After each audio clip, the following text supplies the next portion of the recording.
Okay, so I'm here and I'm just going to say a little bit about this podcast. And my intention for it all is to provide meaningful content to my past, present, and future clients. I wanted to put something out there that was going to be of value to the people that I have spoken to the people that I speak to now, and to the people that I will be speaking to, hope to be speaking to. So I've invited my good friend and an amazing mentor of mine, Ryan Edmonds, to join us. I'm just going to admit him to the room now.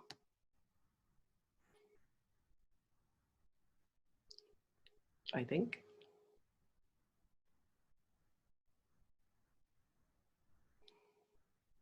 Oh, there he is. Ryan Edmonds is connecting to audio. Hi there. Hi. Oh, look at you in your white fancy.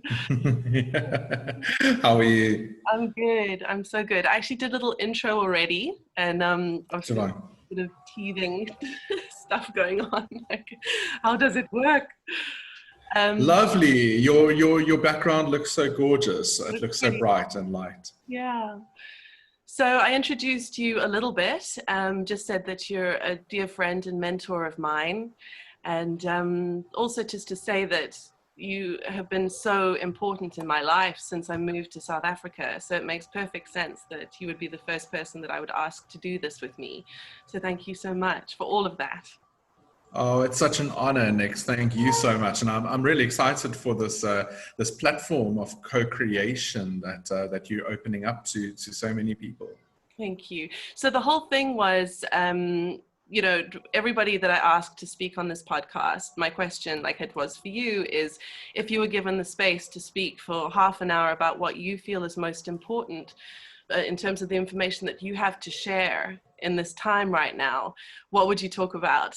And so I think that's a really good place to sort of dive in. Like, what came to you when I asked you that question?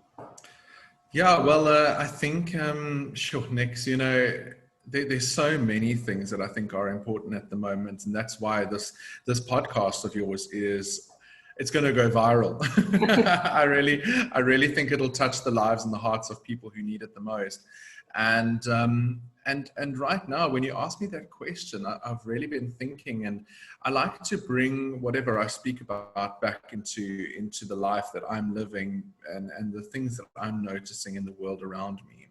And we've all just been through this massive period of time where the world was kind of shaken and shook around, and of course it's a topic that's been on everybody's lips every day for a year and a bit, and it's the space that we've been in whereby life was kind of just going on its trajectory, and people were living, and relationships and work, and because I'm involved in people's lives as a counselor and a therapist and a mentor and a guide, I was watching that trajectory moving without much real vision as to where people and the world are headed. And then all of a sudden, life presented us with a brick wall. The brakes were hit hard, and all of a sudden we were kind of sent to the naughty corner, or you know, sent to our rooms,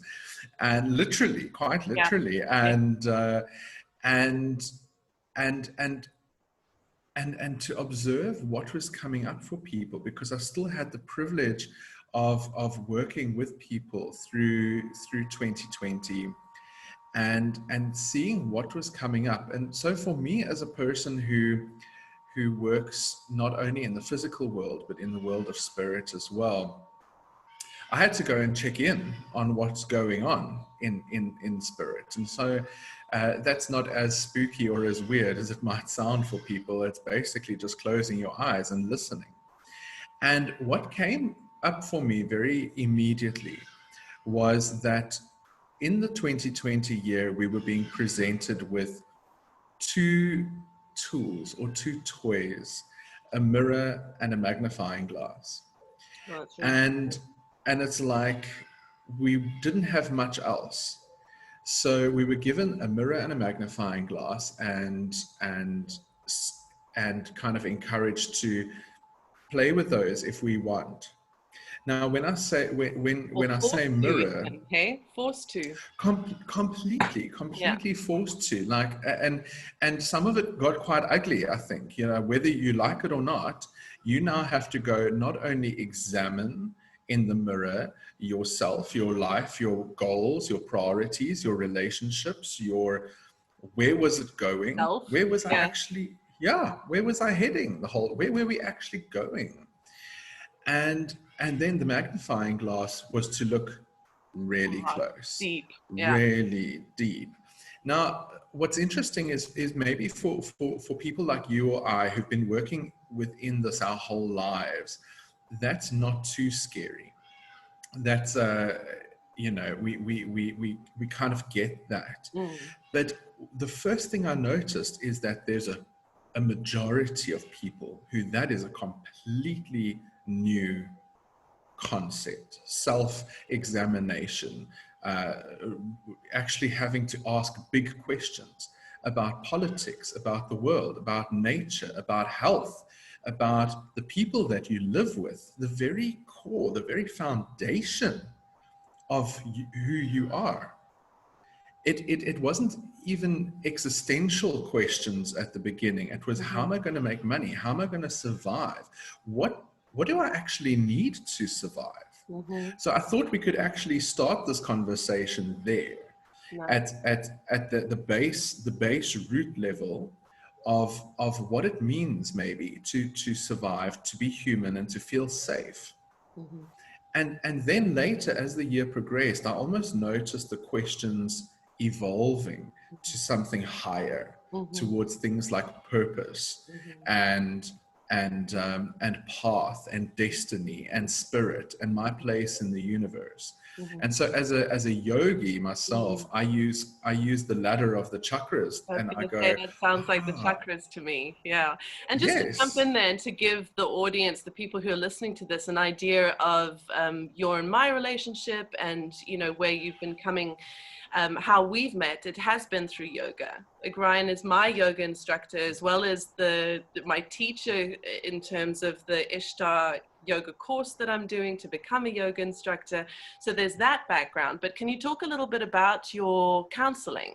Like how you got into that and what your credentials are, I suppose, and just what your experience with counseling has been. Because what drew me to you as well in terms of this conversation was you were saying to me, and I'm also a coach, but you were saying to me that people are broken right now.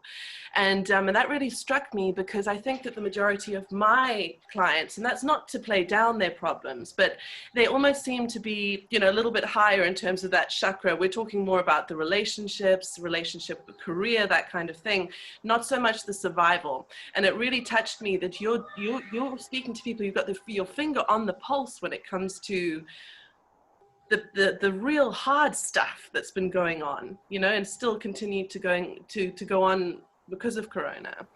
So yeah, so your sort of background with yoga, counseling, and how those sessions have been going and what brought us to this conversation.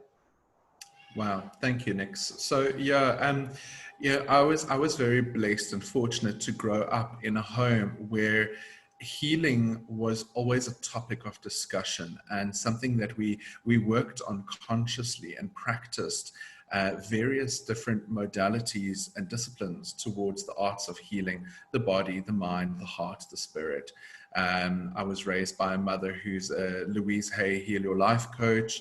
And so I was born early into things like Reiki, herbalism, shamanic healing, angelic healing. And so Therapy. all the beautiful things, and that was still in the 90s as Mm, well, when the boom of the new age, not a hadn't really got term that I going yet. use, Yeah. was kind of coming about, and this was who I was from young. It was just something. I already had people coming to consult me from about the age of 12 for guidance, for spiritual readings. And so it was a natural evolution that I would end up studying something in the healing arts. And for me, it was psychology that opened up a lot of avenues for me. From there, I went and became a non-medical hypnotherapist. I was one of the leading suicide counselors in South Africa for 8 years, working under the Department of Education and Department of Social Development, and specifically the South African Depression and Anxiety Group, SADAG. So I was really involved with working with all ages, teenagers through adult, working with depression, anxiety, substance abuse, and suicide. And so watching trends and watching patterns in humanity is something that I really enjoy, because I feel like we mirror our environment. And so I've had the opportunity to observe and to see that. And then yoga came into my life, and I'm an Ishta yoga teacher, a Kundalini yoga teacher, and these are just paths that have worked for me. I'm not saying they're the paths. I'm just saying they're the tools that I've used. And so through the studying and through the journeying of my life and myself, I have had the privilege and the honor of really getting to hear things from people that they don't discuss with their friends or their family, which is quite bizarre, because people can sit down with me, a complete stranger, and the book just opens and we go right down into things that people have not known about them for 30 years. And I really feel like that is a sacred vocation, and I hold it very dearly, with great respect. I don't have answers. I've been acquiring tools in my life, and with those tools, like with what you do, we can kind of create and hold a space where we say to people, try this tool. Let's test this out. Okay, how does that work? And yeah, so that's kind of been a little summary, very short and small summary of my journey. It's perfect. It's so the clients that you've been speaking to, it sounded like there's been some themes, there's been some general themes. And I love what you're saying about using the ladder of the chakra. So where do you want to start with that, with the magnifying glass and the microscope? What was it? Magnifying glass and mirror. Yes. Next, this COVID, that COVID year, which we're all still brought, in, okay? Like, I mean, it's not... Which currently, at the time of this interview, we are still in. And it'll be interesting for those watching later to reflect back on what we're discussing now. But immediately, the first thing that happened is all of humanity, there was a great equalizing that I observed happening. Rich and poor, it didn't matter anymore. We were all equal. We all of a sudden, it was the basis of ourself. Now, working along the ladder of the chakras is my model. And the root chakra represents survival, safety, and protection. It is kind of regulated through the adrenal glands of the body. And so the first thing that happened to people is they went, am I safe? Am I protected? And what is safety and protection? It literally went to the root. Example of the kind of madness. It's like the first thing that, it went to the root. And that speaks to the most primal part of the human being, the reptilian brain, that says, do I have shelter, food, medicine, and safety? And in our modern human language, money obviously has a big part of the language of safety. So the first things that were coming up for people were these safety things. Now, when that happens, the human body, in its great intelligence, goes into a space of the four main responses. We've all heard of fight and flight, but there's two others that we speak of as well, freeze and faint. So fight comes up in the form of conflict and externalizing and anger and frustration and arguments. It doesn't necessarily mean punching people in the face. Flight is the extreme desire to escape, to run away. And so the two biggies that I was noticing was massive conflict with people that we really loved and internal conflicts. And the other was just a desire to run away and escape. Whatever that might be, leave the job, leave the marriage, leave the family, leave the country. Country was a big one. People were Yeah. just jumping all over the world. Okay. It was this flight. Then freeze is one that people don't discuss often, and freeze is autopilot. Okay. So it's just, we kind of go into a space whereby we just go into the Robotic. numb, Yeah. robotic, mechanical, no feeling, no emotion, complete Out of the heart, desensitization. like out of, just all, maybe all in the Completely. mind. I don't. Completely. I don't even think all in the mind even. It's more of a primitive response of just like eat, sleep, Do do that the thing. thing. Yeah. Yeah. And then faint is one that it's not necessarily faint, it's complete exhaustion. It is a desire to just crawl back into bed and sleep. So I think we can all of us listening to this relate to at least one of those. I think I can relate to all of All of them. them. Yeah. And what people might be interested to understand is that this is a very, very ancient mechanism of the body that has to do with survival. Now, just because we didn't have a lion walking in front of us doesn't mean that we weren't given a perceived threat. We were given a massive threat, and we all dived into it and we tuned into it on our televisions, our radios, our computer screens, our phones, and we were glued to the threat It really all did day, feel like every it was day. just coming at us from every angle, right? Yeah. Yeah. Yeah. And what is one of the first signs that we see when people have had a traumatic experience is they talk about it excessively. And that's all we could talk about. Remember, it was just, you could not have a conversation without this coming up. I still haven't said the word though, the name. Everyone knows the name, but I'm not going to say it. Because I want to talk about an experience, not an event. Sure. And I mean, this it's could isn't it? apply. It's a really highlighted event. It's something that we can learn from. If we can cope with this and learn the tools to cope with this, then hopefully it'll help us in all areas of our lives.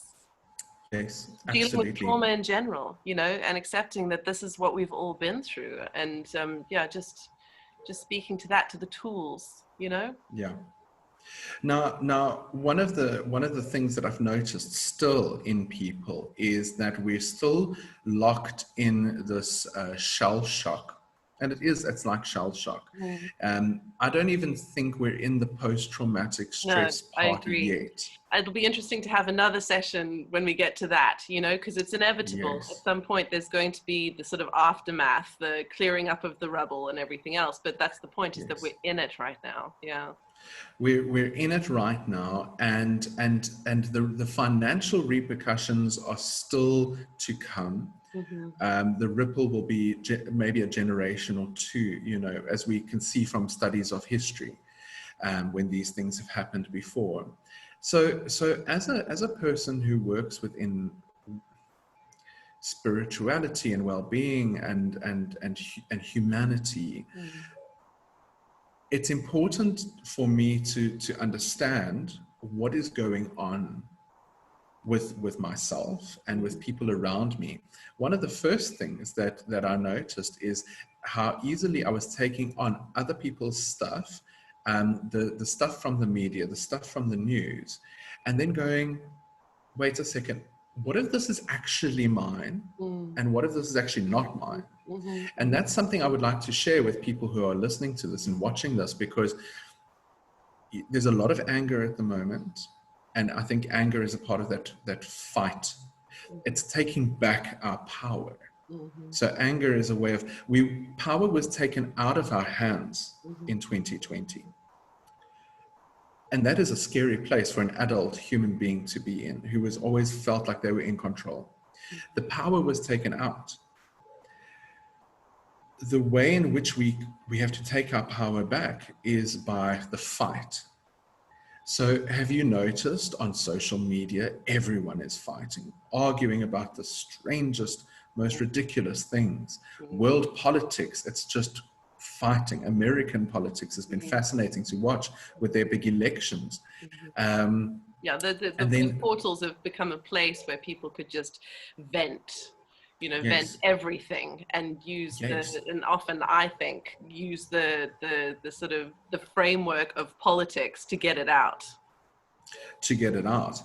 And so as conscious human beings, we have to try, and I don't get it right, although trust me, I don't get it right all the time, but we have to try and go, okay, is this really my anger, or is this coming from a place of me just trying to get some form of control and power back in my life because I've been disempowered, or I feel disempowered?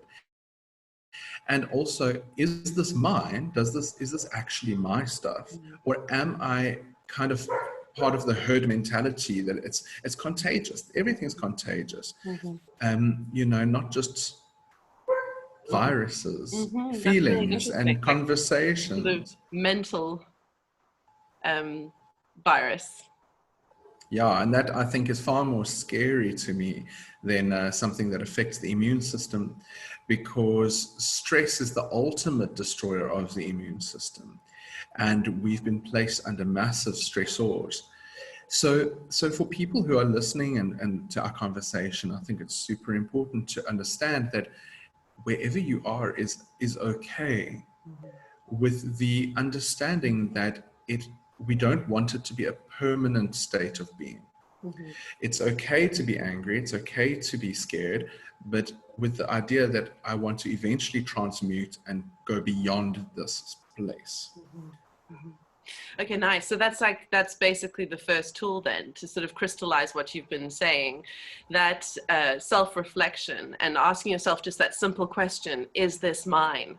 Is this reaction that I'm having mine? Maybe some of it is. Great. Have a look at that, unpack it, shape it. Is that maybe part of the conversations that you've been having with your counseling clients? It's like, what's yours here? That's the mirror and Yeah. the magnifying glass.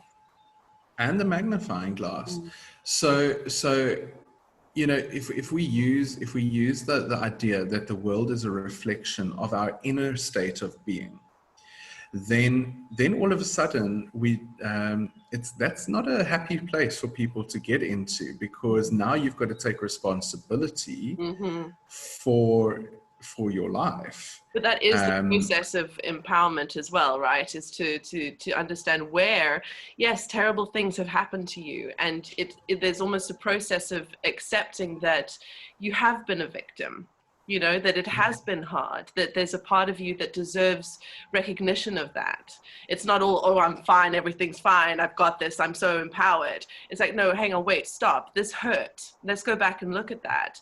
And then from there, you can become empowered through whatever it is in that circumstance, whether it's forgiveness of something that happened in the past or how you can put things together to move forward into the future. Exactly. Yeah. What's happening very much now is because human beings are really good at just boxing things. We take a traumatic experience, we put it into a box, we lock the door and throw away the key and then carry on with our lives. And we know that with any kind of stressful traumatic event, unless we do some, in psychology we would call it like a desensitization process or a debriefing, it's going to ripple in and manifest in other ways. So one of the ways that I'm seeing it the most at the moment is insomnia. A lot of people struggling to sleep. Yeah. Another one is self-medication. So and this comes from it doesn't come from a judgmental place. It's a place that we must observe ourselves, and we mustn't judge the fact that we might be drinking more or smoking more joints or drugs or whatever. It doesn't matter. We all self-medicate in different ways. But it's not to judge ourselves, but to go, oh, I see it. I'm actually aware that I'm doing this thing. And why am I doing this thing? Am I doing it to numb something? Am I doing it to kind of just box it away. Mhm. So that's really what I go into with my clients right at the beginning, and I bring them right back to grass levels. Hey, next, Mhm. I like drawing up that wheel and like the main pillars of your life: money, relationships, health, body, friendship, spirituality. Let's just go right back, because we've got to go back to the foundation Mhm. Mhm. and go, how fulfilled are you in these areas? What were you doing in these areas? And are you being served now, or do you, because you actually can now, after this pause, change. Yeah. No, we it is. we, we It's can. hard to talk about in such positive terms for some people, but it really has been an Yeah. opportunity for massive self-reflection, which is what I think you're speaking about more than anything, right? It's when you talk about just the tools, and I mean, just the term self-medicating is something that not everybody's familiar with, and it can be such a beautiful process to, as you say, without judgment, be able to have a look at, okay, so I've been doing these things maybe most of my life, maybe in particular right now, maybe new things, maybe whatever. Have a look at them and it's okay, you're self-medicating. Let's have a look at why. Like, what are the parts of yourself that haven't been given a voice, or that you're trying to numb? What are the feelings that are actually there? What triggers your need for this self-medication? I think that's a really good one. Yes, thank you for that. That's really, it's a gorgeous reflection. And you know just, we don't even have to get big about the questions, but things like, what do I need in order to live a good life? Mm-hmm. Did I really need, this was a lot of conversations that I was having, especially with, I work with clients from every social economic perspective, but the clients of mine who have the most had the most fear of losing the most. And the questions that were being asked were things like, do I really need this car? Mm-hmm. Did we really need to expand the house? Is this a need that we had? Mm-hmm. um, do I need to go to the shop every day? Because we all had to just go to the shop once a week, and we were fine. Mm-hmm. We actually were okay minimizing and downscaling.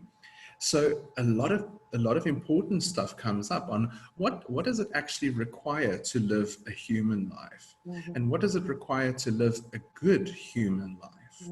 And I would like us to keep having that conversation, Mm-hmm. and not just leave it in 2020. I Mm-hmm. would like us to keep asking ourselves, how do I simplify and downscale, Mm-hmm. rather than now trying to paddle to get back to where we were Mm-hmm. prior to the time, Mm-hmm. and trying to and make a priority of now getting another car and a boat and whatever, and just falling back into the trap. I think we were given, I truly believe that we were given by whatever the greater power is that people talk about. We were given an opportunity as human beings to just stop. Just stop. The world was just flying. Mm-hmm. And to really just be present. And we still have to be present, because we can't make international travel plans at the moment. We can't go anywhere necessarily. Maybe we're restricted with finances. And so we just have to be here. I love this, the theme that's coming through with this conversation is all of the positive things that have come of this time. And it's one of the things that I always want to be careful to be compassionate towards those that have really struggled and suffered through this whole thing, because I personally can't say that I have. And the introvert, the introvert in me, the introvert in others, many of my friends, some of my clients, like that introvert just took a nice big fat sigh of relief. Oh my God, I don't have to go in the traffic. I've been wanting to work from home my whole life. I hate going to the mall. That's great if it's closed, or Yeah. go to the shops, but just to get organized so that it's, as you say, that one time a week. So there was this sort of this lovely rest as well. There absolutely. And I mean, on a personal note, I didn't realize how much of an introvert I actually am, because It my can be for a work lot of puts me in a, people. yeah, my work puts me in a world of extroverted energy where I'm working with a lot of people. I do a lot of talks, and now all of a sudden I thought, whew, this is really nice, just this quietness. And that's one of the things that I've brought into my new year is more of that. But next, as you say, I'm working on trying to bring an awareness to that there could have been some good things that might have come out of this if we take the time to just look at it. Absolutely, there's been atrocious things that have happened through this as well. But if we look at the history of the world, nothing good happens without major friction and major transition. Where there's friction, there's fire. And in that shaking up of our world and our paradigm and our beliefs about ourselves and what it means to be human, and what does money mean? Because all of a sudden money just doesn't mean what it used to mean anymore. It's forcing us in a very uncomfortable way for many people to ask questions that they really didn't want to ask before, or maybe just had never had the time to ask. And so I do believe that at the beginning, the conversation will get louder before it will get softer. People are first going to project their fears into a conversation, into the global conversation. And there's a lot of voices at the moment. Yeah, there's just a lot of voices. There's a lot of people talking at one another, but there's no conversation taking place. There's no reciprocity. And I feel like maybe this is an important thing. We as South Africans, I still feel, are very far ahead in many ways of the rest of the world, in that for over 20 years, we've been having really difficult conversations, about gender, about race, about money, about poverty. And we've been having these conversations, and now I'm watching other countries who are only beginning to have that conversation now. And all of the hurt and the pain of the past and all of that stuff comes up for healing, like pus, right? It like erupts. It's like, and that's what we're seeing in other parts of the world. I love that. But we've been having those conversations for a long time here. Yes. And so what I find so ironic is that people have, first world countries have seen South Africa as being a backwater in some ways. And now we're seeing a lot of them turning to South Africans, and a lot of South Africans leading this discussion, which fills me with so much joy that we can share, because we come from a place of pain, and maybe our pain can be helped to transmute and heal others through that conversation. So, yeah. Yeah, beautiful. I love that. So I feel like just to summarize, your tools that you've been bringing to your clients have been to do with self-reflection and a lot of self-acceptance. So looking at yourself, taking this opportunity to look at yourself, look at what's really, really going on, because you can then transform it into a gift, something that happened for you instead of something that only happened to you. And I think that in our next conversation, we should go up the ladder, should go to the next chakra. Yeah. Absolutely, next. And maybe we've had quite a juicy chat, and maybe it'll be nice just to leave some people with some pragmatic tools, some practical things that can speak to this level of survival, because that's really what our discussion has been today. It's been about what happens when the human survival is threatened, and how we respond naturally.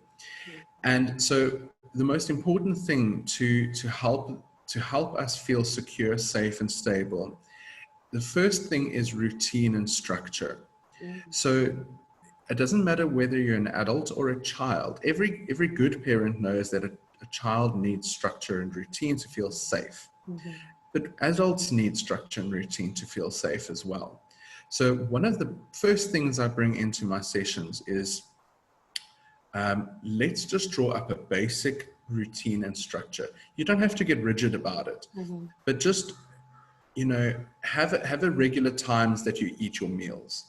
Have a regular time that have some predictability. At this time, this is going to happen. Yeah. Predictability is a great word, because in a world where we can't predict anything at the moment, have some predictability in your life. So that is the first one, and that's actually the only one I'm going to leave with people for today, because that's a big one. Yeah. It's a big one to go and work with, and it doesn't matter what it is. Just know that every morning you go for that beach walk, or every Thursday night you have family dinner. Create structure, routine, and tradition again in your life, Cool. so Yeah. that you have that feeling of safety and support. And then next time Create we'll go your into maybe more. sanctuary, okay, like your space, your sanctuary, and to also to focus on that idea of rituals but personalized. Like, what are the things, you were saying before, like, what does Ryan need, what does Nix need? Like, inviting people to ask themselves that question: what can I bring into my life in a really beautiful ritualized way, so that I have these moments that feed and nourish me within this constrained environment that everybody is in. Yes, and that's the most important thing, especially for people who are in a really dark space. It's getting enough rest, getting enough gentle exercise and movement, and then having a structure and a routine. For people who are in a little bit of a better space, I would add one more ingredient, and that's to focus on joy. So to seek moments of joy, and that could come through connection with other people, because it's interesting.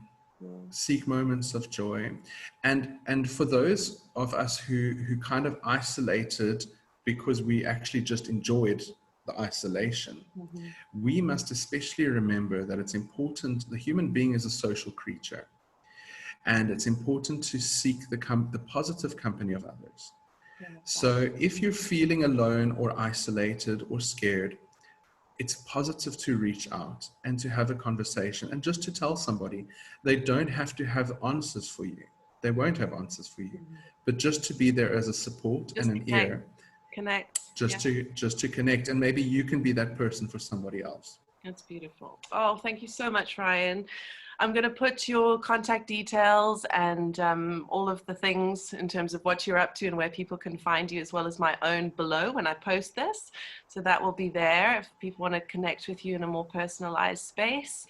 But otherwise, we're going to do this again. And I think we, like you say, we'll move on to the next chakra. We'll go into, what's the orange one again? The sacral chakra, Swadhisthana. Perfect. So we'll do that. Okay. Thank you, Nix. Have a beautiful day. Stay blessed. You as well. Bye. Bye.